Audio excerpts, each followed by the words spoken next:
규제 완화 차원에서 어떤 게 가장 시급합니까? 네. 지금 여러 가지 이야기들이 나왔어요. 하나같이 다 중요한 이야기들입니다. 일단 양도세 부분 완화라든지 아니면 종부세 완화, 보유세 완화 이러한 부분에 대해서 다 하나같이 중요한 이야기인데 지금 얘기가 안 나오고 있는 부분들이 있어요. 네. 2년 실거주. 양도세 완화를 갖다가 받기 위해서는 2년 실거주 요건을 갖다가 만드는 부분이라는 거. 이런 부분에 대해서는 또 신규 분양 물량에 대해서는 아예 의무상으로 박아버렸습니다.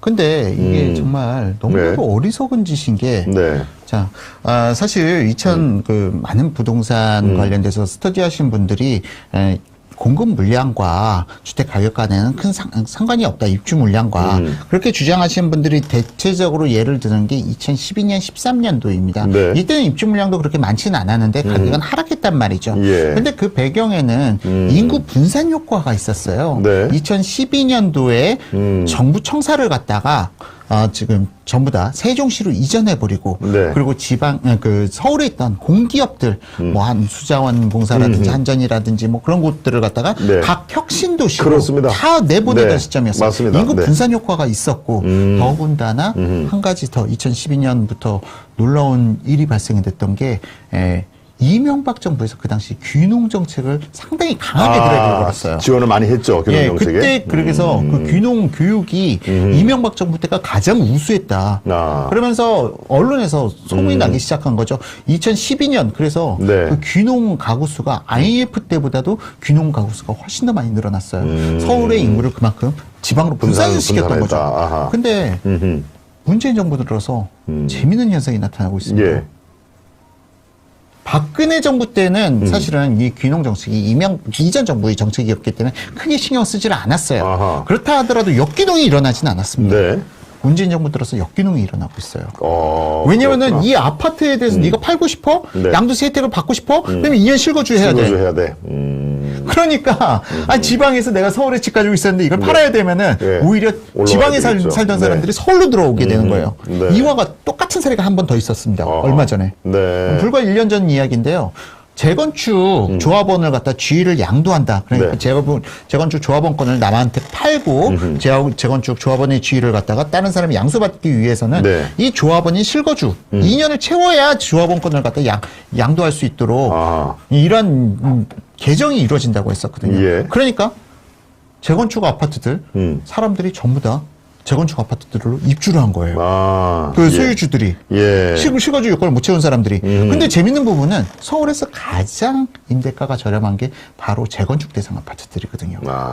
그러면서 저가의 전세를 거주할 수 있는 사람들이 다 쫓겨나 버렸어요. 그렇군요. 그러므로 인해서 재건축 대상 아파트 단지들이 전세가 월세가가 급등하기 시작한 겁니다.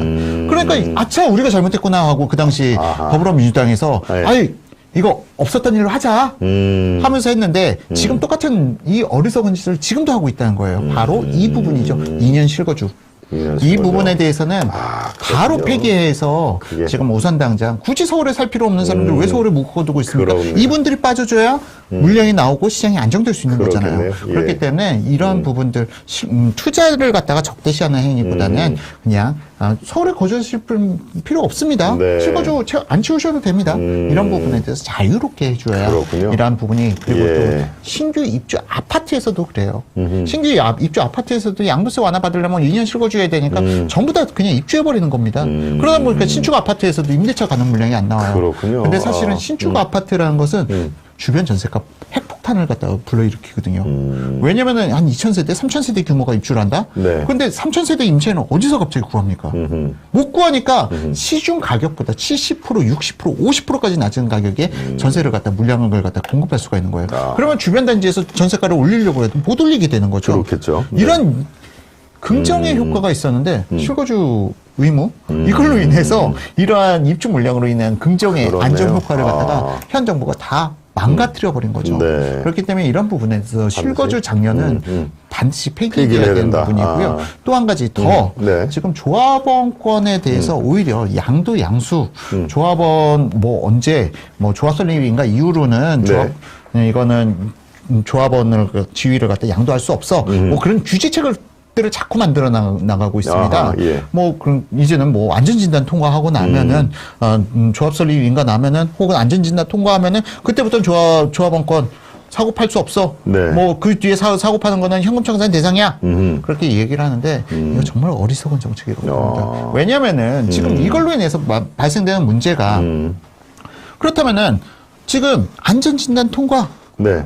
그 기점으로 해가지고 안전진단 신청한다? 그럼 그 단지들이 폭등하는 거예요. 근데 그 이후에 10년이 될지 20년이 될지 재건축이 되기까지 네. 알 수가 없는 거거든요. 그렇죠. 차라리 폭등할 걸 폭등하는 게 해주는 게 풍선 효과를 낮추는 겁니다. 인위적으로 막을 일이 아니다. 그렇죠. 그냥 올라갈 곳은 올라가게 그냥 네. 내버려 둬라. 그리고 조합원권은 무한 양도 양수 가능하도록 해주게 되면 오히려 돈이 한쪽으로 집중되면 다른 지역들은 오히려 좀 안전하게 시장이 만들어져 갈 수도 있는 환경도 그렇군요. 만들어지게 되는 것이죠. 네. 그렇기 때문에 이런 부분에서 시장에다 맡겨놓으면은 시장에서 자정 효과라는 게 이루어집니다. 아, 이게 너무 폭등했어? 네. 폭등했으면 폭락해야죠. 그냥 폭등과 폭락을 갖다가 그냥 우리 정부는 너무 국민들을 갖다가 어린아이 다루듯이 하다 보니까 네. 지금 이 시장 체제가 너무나도 쉬운 거예요. 활개치기. 선수들의 입장, 선수들의 입장이라고 이해한 네. 표현은 좀 약간 그렇죠. 선수들의. 옳진 않지만. 예, 아주 근데 아주 쉽게 다가옵니다. 선수들 입장에서. 선수들의 입장에서는 진짜 쉬운 세상이고요. 그렇군요. 규제를 갖다 다 풀어주고 그러면 예측할 수 없게 돼버립니다. 시장의 심리, 그냥 심리라는 부분이 정말 시장을 지배할 수 있도록 네. 차라리 그렇게 방치하는 게 낫다. 그리고 나서 폭등도 있고 폭락도 있고 하지만 폭등에 대해서 결코 겁낼 필요가 없어요. 폭등이 나타났다는 것은 네. 투자자들이 몰렸다는 걸 의미합니다. 그렇겠죠. 네. 투자자들이 몰렸다는 건 반대급부적으로 반대 이면을 한번 보자고요. 네. 임대차 물량이 넉넉하다는 걸 의미해요. 아하. 임차인들은 오히려 겁낼 필요가 없습니다. 과거에 2012년, 11년 그 당시에도 그런 네. 상황이 발생됐어요. 전세 물량들이 너무 많았어요. 전세 가능 물량들이 너무 많다 보니까 넘쳐나다 보니까 굳이 뭐하러 집을 사? 그렇죠. 그 당시 2012년에 집 사면 뭐라고 그랬나요? 바보 소리 들었죠. 주변에 나 집 살려고 하면은 주변 다 달려들어서 말렸잖아요. 근데 사실은 그때가 매수 적기긴 했습니다만. 그렇겠죠. 그렇겠죠. 매수 그러니까 적기. 이런 시기가 다시 올 수 있도록 시장을 갖다가 그냥 시장에다가 어느 정도 맡겨두면은 사실 시장이 좀 더 안정될 수가 있다. 네. 그리고 이게 주식 전문가들은 이런 비교도 하시더라고요. 네. 미국에서 상한가 규제라든가 하한가 규제에 대한 상한폭, 하한폭 규제가 없다 보니까 오히려 시장이 더 안정적으로 흘러가고 우리나라는 상한제를 갖다가 계속 규제를 하다 보니까 상한제 네. 며칠 상한제 그렇죠. 뚝뚝뚝 치고 올라가고 그렇습니다. 그렇기 예. 때문에 지금 우리나라 정부는 너무 시장에 과도하게 개입함으로 개입하고 인해서 있다. 오히려 괴리를 갖다가 많이 양상시켜가고 있다. 가장 중요한 것은 임차인들이 편안한 세상을 만들어준다면 주택시장의 안정은 그 어느 때보다도 확고해질 수 있다라고 보고 있습니다. 임차인들이 편안하게 살 수 있는 그런 정책이야말로 글쎄요, 임차, 임대인 뭐 이렇게 갈라치기 하는 건 아니겠습니다. 정책의 우선순위를 임차인의 편안함 삶, 여기에 초점을 맞춰주는 것이 시장의 실패를 할 가능성이 적다. 이렇게 이해를 해도 되겠습니까? 그렇죠. 네. 그리고 시장 위주로 돌아가야 그렇죠. 오히려 네. 임차인의 삶이 뭐 시장을 규제해서 뭐 2+2를 만들어주고 뭐 5% 네. 상한제를 만들어주고 그런 것보다 네. 차라리 시장에 맡겨놓으면 임차인의 그렇죠. 삶이 네. 훨씬 더 평안해질 수도 있다라고 볼 그러네요. 수가 있는 대목이죠. 네, 아주 공감이 가는 말씀입니다.